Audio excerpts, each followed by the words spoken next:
What is up, everyone? Prometheus here. So today, earlier this morning, the Game Awards just announced the Game of the Year nominees, as well as all the nominees for the upcoming awards. So for Game of the Year, we have Astrobot, Balatro, Black Myth Wukong, Shadow of the Erdtree, first ever DLC to be nominated, FF7 Rebirth, and of course Metaphor ReFantazio. So in this video, I'll just be voting for voting for these awards and telling you guys what I think. So for these Game of the Year nominees, I think they're pretty good. Astrobot, Rebirth, Metaphor, and Shadow of the Erdtree are guaranteed to be nominated. There was just the other two that I didn't know what would be awarded, and Black Myth Wukong deserves to be in here.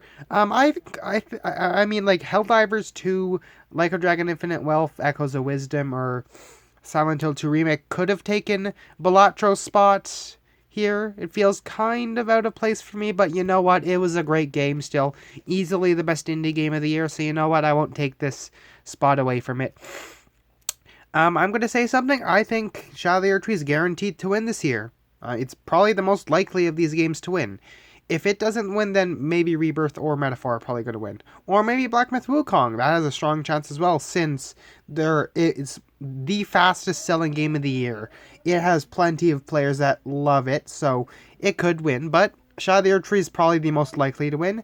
And while I think it's the best overall game of these, with the only real problem I have with it being, I guess some parts of the game's map could have been utilized a bit more, other than just scenic areas to explore.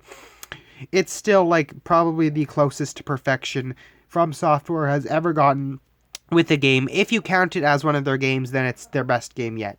Yeah, it's even better than the base game. However, I think overall Metaphor is my game of the year for this year, because it's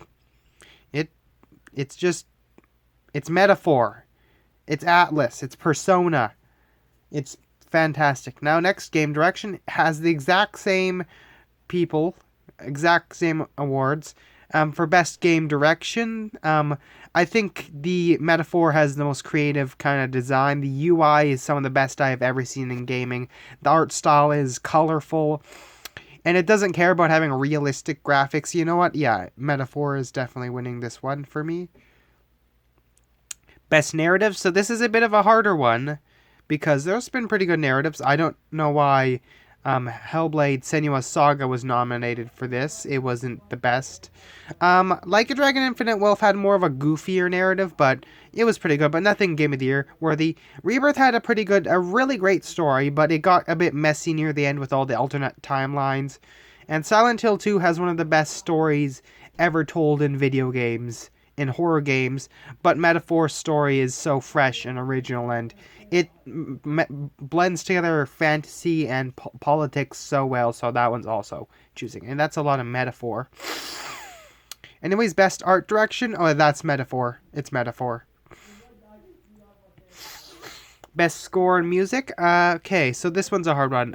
Rebirth has a large track filled with classic tunes. Metaphor has a great track as well, but I feel Rebirth kind of deserves this one because it's Final Fantasy. They're known for having great music. Best audio design. Well, the Astrobot had a lot of little cute noises coming from the DualSense. I think that one had some pretty good audio. I'm not too picky with games.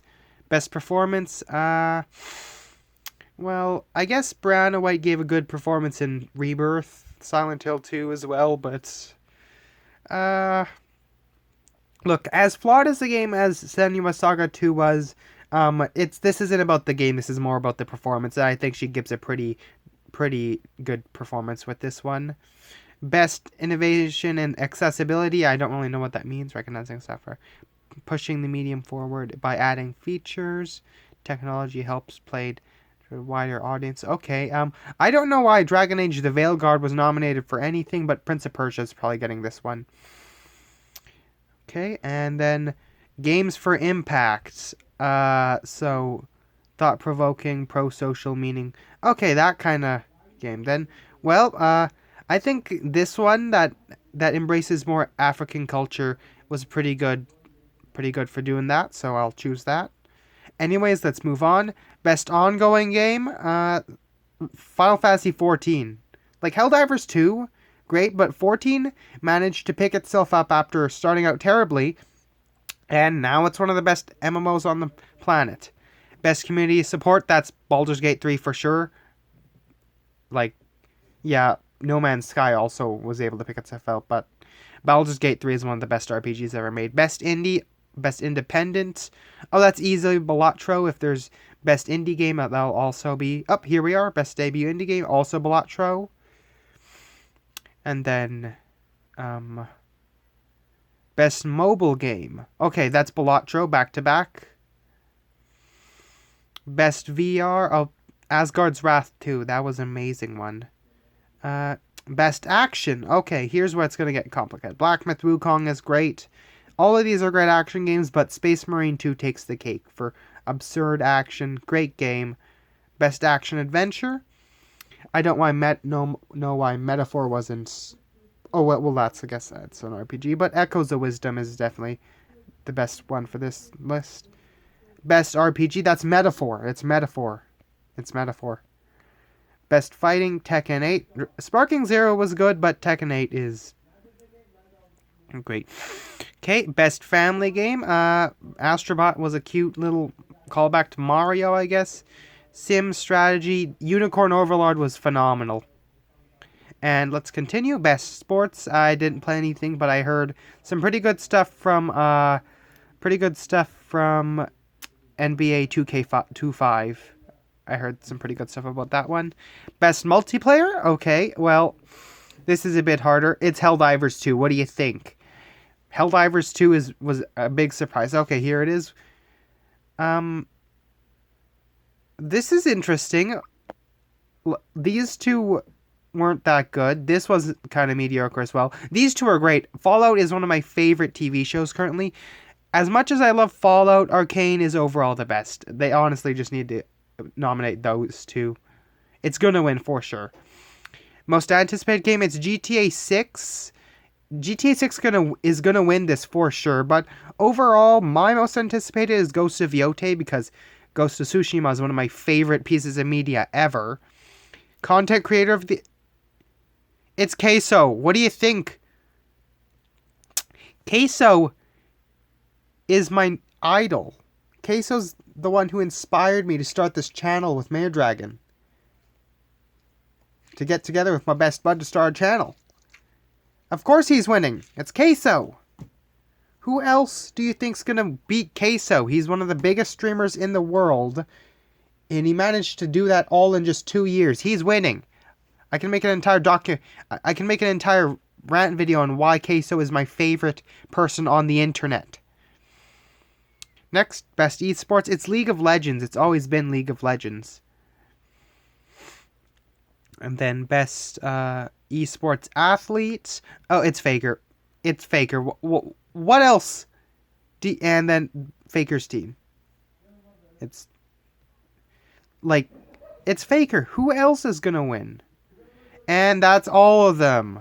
Okay, so that's my Game of the Year picks for the Game Award nominees for this year.